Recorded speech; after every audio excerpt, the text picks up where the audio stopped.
Hi, welcome back to my channel. ಇವತ್ತಿನ ನನ್ನ ವಿಡಿಯೋದಲ್ಲಿ ಬೆಣ್ಣೆ ಮುರುಕು ಅಥವಾ ಚಕ್ಲಿ ಹೇಗೆ ಮಾಡೋದು ಅಂತ ತೋರಿಸ್ತಾ ಇದ್ದೀನಿ. ನೋಡಿ ಎಷ್ಟು ಚೆನ್ನಾಗಿ ಬಂದಿದೆ ಅಂತ ನೀವೇ ನೋಡ್ತಿದ್ದೀರಾ.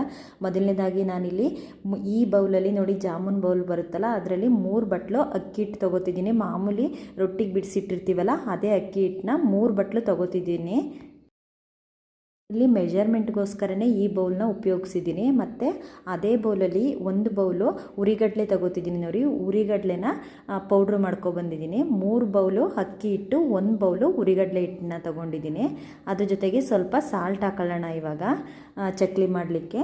ನೆಕ್ಸ್ಟು ಸ್ವಲ್ಪ ಚಿಲ್ಲಿ ಪೌಡ್ರ್ ಹಾಕೊಳ್ಳೋಣ. ಖಾರ ನಿಮ್ಗೆ ಎಷ್ಟು ಬೇಕೋ ಅಷ್ಟು ನೋಡಿಬಿಟ್ಟು ಚಿಲ್ಲಿ ಪೌಡ್ರ್ ಹಾಕ್ಕೊಳ್ಳಿ. ನೆಕ್ಸ್ಟು ಚಿಲ್ಲಿ ಪೌಡ್ರ್ ಹಾಕೊಂಡಾದ್ಮೇಲೆ ಸ್ವಲ್ಪ ಜೀರಿಗೆ ಹಾಕೊಳ್ಳೋಣ. ಕೋಡ್ಬಳೆ ಚಕ್ಲಿಗಳಿಗೆ ಜೀರಿಗೆ ಉಪಯೋಗಿಸಿದ್ರೆ ತುಂಬ ಚೆನ್ನಾಗಿರುತ್ತೆ ಫ್ಲೇವರು. ನೆಕ್ಸ್ಟು ನಾನಿಲ್ಲಿ ಎಳ್ಳು ಹಾಕ್ತಾಯಿದ್ದೀನಿ, ವೈಟ್ ಎಳ್ಳು, ಅದು ಕಾಣಿಸ್ತಿಲ್ಲ ಸ್ವಲ್ಪ. ನೆಕ್ಸ್ಟು ಹಿಂಗೆ ಹಾಕ್ಕೊಳ್ಳೋಣ. ಹಿಂಗೊಂದು ಸ್ವಲ್ಪ ಹಾಕ್ತಾಯಿದ್ದೀನಿ. ಚಕ್ಲಿಗೆ ಹಿಂಗೆ ಹಾಕಬೇಕು. ನೋಡಿ, ಈ ಮೆಜರ್ಮೆಂಟಲ್ಲಿ ನೀವು ಒಂದು ಟೈಮ್ ಮಾಡಿ ನೋಡಿ. ನಿಜವಾಗ್ಲೂ ಚಕ್ಲಿ ನಿಜವಾಗ್ಲೂ ಬೇಕ್ರಿ ಸ್ಟೈಲ್ ಚಕ್ಲಿನೇ ಬರುತ್ತೆ. ಬೆಣ್ಣೆ ಮುರುಕು ನಾವೇನು ತಿಂತೀವಿ ಬೇಕ್ರಿಲಿ ಅದೇ ಥರ ಬರುತ್ತೆ. ನೋಡಿ, ಇವಾಗ ಎಲ್ಲ ಮಿಕ್ಸ್ ಮಾಡ್ತಾ ಇದ್ದೀನಿ. 3 ಬೌಲು ಅಕ್ಕಿ ಹಿಟ್ಟು, 1 ಬೌಲು ಉರಿಗಡಲೆ ಹಿಟ್ಟು, ಚಕ್ಲಿ ಪೌಡ್ರು, ಸಾಲ್ಟು, ಜೀರಿಗೆ ಮತ್ತು ಎಳ್ಳು, ಸ್ವಲ್ಪ ಹಿಂಗು, ಇಷ್ಟನ್ನು ಹಾಕಿ ಚೆನ್ನಾಗಿ ಮಿಕ್ಸ್ ಮಾಡಿದ್ದೀನಿ. ನೆಕ್ಸ್ಟು ಒಂದು ಬಾಣಲಿ ಇಟ್ಬಿಟ್ಟು ಇಲ್ಲಿ 2 ಸ್ಪೂನು ತುಪ್ಪ ಹಾಕ್ತಿದ್ದೀನಿ. ತುಪ್ಪದ ಜೊತೆ ನಾನು ಸ್ವಲ್ಪ ಇಲ್ಲಿ ಎಣ್ಣೆನೂ ಹಾಕಿದ್ದೀನಿ. ನೀವು 2 ಮಿಕ್ಸ್ ಮಾಡಿ ಹಾಕಿದ್ದೀನಿ. ನೀವು ಬೇಕಂದರೆ ತುಪ್ಪನೇ ಯೂಸ್ ಮಾಡ್ಬೋದು. ನಾನು 2 ಮಿಕ್ಸ್ ಮಾಡಿ ಹಾಕಿದ್ದೀನಿ. 2 ಸ್ಪೂನ್ ತುಪ್ಪ, 1 ಸ್ಪೂನು ಆಯಿಲ್ ಹಾಕಿದ್ದೀನಿ. 2 ಮಿಕ್ಸ್ ಮಾಡಿ ಚೆನ್ನಾಗಿ ಮಳ್ಳವರೆಗೂ ಕಾಯಿಸ್ಕೋಬೇಕು. ಅದು ಮಳ್ಳಾದ್ಮೇಲೆ ನೋಡಿ ಈ ಥರ ಹಿಟ್ಟಿಗೆ ಚೆನ್ನಾಗಿ ಮಿಕ್ಸ್ ಮಾಡಬೇಕು. ಬಿಸಿ ಇರುತ್ತೆ, ಅದಕ್ಕೆ ನಾನು ಒಂದು ಸೌಟಲ್ಲಿ ಮಿಕ್ಸ್ ಮಾಡ್ತಿದ್ದೀನಿ. ನೆಕ್ಸ್ಟ್ ನಾವು ಇದು ಸ್ವಲ್ಪ ತಣ್ಣಗಾದ್ಮೇಲೆ ಕೈಯಲ್ಲೇ ಮಿಕ್ಸ್ ಮಾಡೋಣ. ಇವಾಗ ಸ್ವಲ್ಪ ಬಿಸಿ ಇತ್ತು ಅಂತ ಹೇಳ್ಬಿಟ್ಟು ಸೌಟಲ್ಲಿ ಮಿಕ್ಸ್ ಮಾಡ್ತಿದ್ದೀನಿ. ನೋಡಿ, ಇವಾಗ ಇದು ಸ್ವಲ್ಪ ಒಂದು 10 ಮಿನಿಟ್ಸ್ ಆದಮೇಲೆ ಕೈಯಲ್ಲೇ ಚೆನ್ನಾಗಿ ತುಪ್ಪ ಅಕ್ಕಿ ಹಿಟ್ಟಿಗೆ ಚೆನ್ನಾಗಿ ಮಿಕ್ಸ್ ಆಗಬೇಕು. ಆ ಥರ ಮಿಕ್ಸ್ ಮಾಡ್ತಾಯಿದ್ದೀನಿ ಎಲ್ಲ ಕಡೆಗೂ. ನೋಡಿ, ಈ ರೀತಿ ನೀವು ಮಿಕ್ಸ್ ಮಾಡಬೇಕು. ಇದಾದಮೇಲೆ ಸ್ವಲ್ಪ ತಣ್ಣೀರು ತೊಗೊಂಡಿದ್ದೀನಿ. ನಾನಿಲ್ಲಿ ಬಿಸಿನೀರು ತೊಗೊಂಡಿಲ್ಲ. ತಣ್ಣೀರು ತೊಗೊಬಿಟ್ಟು ನಿಮಗೆ ಎಷ್ಟು ಬೇಕೋ ಅಷ್ಟು ನೀರು ಹಾಕೋಬಿಟ್ಟು ನೋಡ್ಕೊಬಿಟ್ಟು ಕಲಸಿ. ಸ್ವಲ್ಪ ಗಟ್ಟಿನೇ ಇರಲಿ. ಆಮೇಲೆ ಬೇಕಾದರೆ ಸ್ವಲ್ಪ ನೀರು ಹಾಕೋಬಿಟ್ಟು ಒಂದು ಅದ ಚಪಾತಿ ಹಿಟ್ಟಿನ ಅದಕ್ಕೆ ಕಲಿಸ್ಕೋಬೇಕು. ನೋಡಿ, ಇವಾಗ ನಾನು ಕಲಿಸ್ತಾ ಇದ್ದೀನಿ. ಸ್ವಲ್ಪನೇ ನೀರು ಹಾಕೋಬಿಟ್ಟು ಕಲಿಸ್ತಾ ಇದ್ದೀನಿ. ಇವಾಗ ಕಲಸಾಯಿತು. ಚಪಾತಿ ಹಿಟ್ಟಿನ ಥರ ಚೆನ್ನಾಗಿ ನಾದ್ಕೋಬೇಕು ಹಿಟ್ಟನ್ನ. ನೋಡಿ, ಇವಾಗ ನಾನು ಚೆನ್ನಾಗಿ ನಾದಿದ್ದೀನಿ ಹಿಟ್ಟನ್ನ.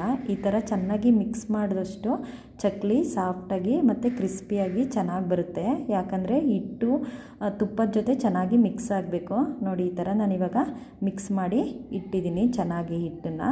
ನೆಕ್ಸ್ಟು ನಾನಿಲ್ಲಿ ಒಂದು ಬಾಣಲಿಗೆ ಎಣ್ಣೆ ಹಾಕಿ ಕಾಯ್ಲಿಕ್ಕೆ ಇಟ್ಟಿದ್ದೀನಿ. ನೋಡಿ, ಈ ಥರ ಎಣ್ಣೆ ಕಾದಿದೆಯಾ ಅಂತ ಚೆಕ್ ಮಾಡ್ತಿದ್ದೀನಿ. ಎಣ್ಣೆ ಕಾದಿದೆ. ಏನಂತ ಅಂದರೆ ನಾವಿಲ್ಲಿ ಚಕ್ಲಿ ಒಳಲು ಬರುತ್ತಲ್ಲ, ಚಕ್ಲಿ ಒಳಲಿಗೆ ಮತ್ತು ಪ್ಲೇಟಿಗೆಲ್ಲ ಸ್ವಲ್ಪ ಎಣ್ಣೆ ಹಚ್ಕೋಬೇಕು, ಇಲ್ಲಾಂದರೆ ಅಂಟುತ್ತೆ. ಅದಕ್ಕೋಸ್ಕರ ಎಣ್ಣೆ ಹಚ್ಕೋತಾ ಇದ್ದೀನಿ. ನೋಡಿ, ಇದಕ್ಕೆಲ್ಲ ಎಣ್ಣೆ ಹಾಕ್ಕೋಬೇಕು, ಇಲ್ಲ ಅಂತ ಅಂದರೆ ಹಿಟ್ಟು ಎಲ್ಲ ಕಡೆಗೂ ಅಂಟುತ್ತೆ. ಇವಾಗ ಹಿಟ್ಟು ಫಿಲ್ ಮಾಡ್ಕೊತಿದ್ದೀನಿ. ಚಕ್ಲಿ ಒಳಲಿಗೆ ಹಿಟ್ಟು ಫಿಲ್ ಮಾಡ್ಕೊಬಿಟ್ಟು ನಾನಿಲ್ಲಿ ಸುರುಳಿ ಸುತ್ತಿ ಮಾಡ್ತಾಯಿಲ್ಲ. ಏನಾದರೂ ದೇವ್ರ ಮುಂದಕ್ಕೆ ಅಥವಾ ಪಿತೃಪಕ್ಷದಲ್ಲಿ ಎಡೆ ಇಡಬೇಕು ಅಂತ ಅಂದರೆ ಮಾತ್ರ ನಾನು ಸುರುಳಿ ಸುತ್ತು ಮಾಡ್ತೀನಿ. ಸ್ವಲ್ಪ ಅಂದರೆ ನಾನು ಸುರುಳಿ ಸುತ್ತು ಮಾಡೋದಿಲ್ಲ. ಯಾಕಂದರೆ ಚಕ್ಲಿ ಮುರ್ಕೊಂಡೆ ತಿನ್ನೋದು ಅಂತ ಹೇಳ್ಬಿಟ್ಟು ನಾನು ಇದೇ ಥರ ನೋಡಿ ಎಣ್ಣೆ ಒಳಗಡೆ ಬಿಡ್ತೀನಿ. ಇದು ಒಂಥರ ಬೇಕ್ರಿ ಥರ ಬೆಣ್ಣೆ ಮುರುಕು ಥರ ಚೆನ್ನಾಗಿ ಬಂದಿರುತ್ತೆ. ಯಾಕಂದರೆ ತುಪ್ಪ ಎಣ್ಣೆ ಚೆನ್ನಾಗಿ ಹಾಕಿರೋದ್ರಿಂದ ಚೆನ್ನಾಗಿ ಬಂದಿರುತ್ತೆ. ನೋಡಿ, ಇವಾಗ ಹಾಕಾಯಿತು.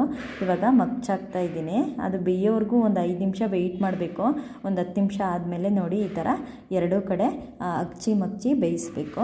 ಅದು ಬೆಂದಿದೆಯೋ ಇಲ್ವೋ ನೋಡ್ತಾ ಇದ್ದೀನಿ. ನೋಡಿ, ಇವಾಗ ಬೆಂದಿದೆ ಚಕ್ಲಿ. ನೋಡಿ, ನೀವೇ ನೋಡ್ತಿದ್ದೀರಾ ಎಷ್ಟು ಚೆನ್ನಾಗಿ ಬಂದಿದೆ. ಸೇಮ್ ಬೇಕ್ರಿ ಥರನೇ ಕಾಣಿಸ್ತಾ ಇದೆ. ಕಲ್ಲರ್ ಇರ್ಬೋದು, ಎಲ್ಲ ಚೆನ್ನಾಗಿ ಬಂದಿದೆ.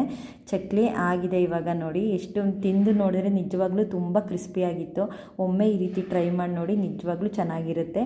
ನನ್ನ ವಿಡಿಯೋ ಯಾರ್ಯಾರು ನೋಡ್ತೀರಾ ಅವ್ರಿಗೆಲ್ಲರಿಗೂ ಧನ್ಯವಾದಗಳು.